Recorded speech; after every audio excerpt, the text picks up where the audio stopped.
Pendant le confinement, nous avons tous eu le sentiment que le monde s'était arrêté. En réalité, les crises humanitaires se sont poursuivies, elles ont simplement été moins relayées par les médias.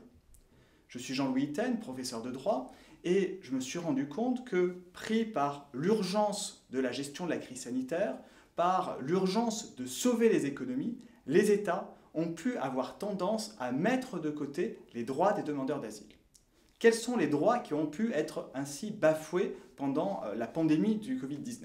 Tout d'abord, c'est le droit au non-refoulement, c'est-à-dire le fait de ne pas être renvoyé vers un pays dans lequel on risque d'être persécuté, de risquer sa vie ou sa liberté. Or, au plus fort de la crise, au printemps 2020, 167 États ont fermé leurs frontières. 57 l'ont fait sans discrimination pour les demandeurs d'asile. C'est-à-dire que les réfugiés n'ont pas pu, à ce moment-là, déposer de demande d'asile.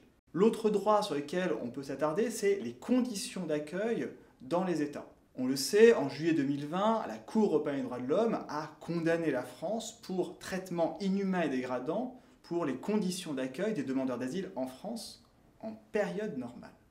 Imaginez en période de confinement, les demandeurs d'asile laissés dans la rue, ou au contraire mis dans des centres d'accueil fermés. Le stress, les troubles psychologiques que cela a pu engendrer pour ces personnes-là. Pendant toute cette période-là, les organisations internationales, l'OMS, le HCR, ont tiré la sonnette d'alarme.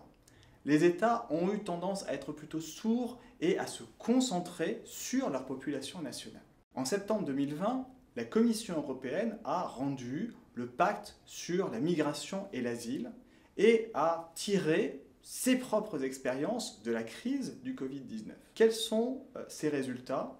Elle a insisté dans ce pacte sur la nécessité, en période de pandémie, de déroger aux règles habituelles. On voit ici à quel point derrière cette interrogation juridique sur les droits des demandeurs d'asile se cache en réalité une question politique et voire éthique qui est de savoir si les États, au nom de la préservation, de la sécurité, de la santé de leur population nationale, peuvent mettre de côté les droits des personnes qui fuient les persécutions et la guerre.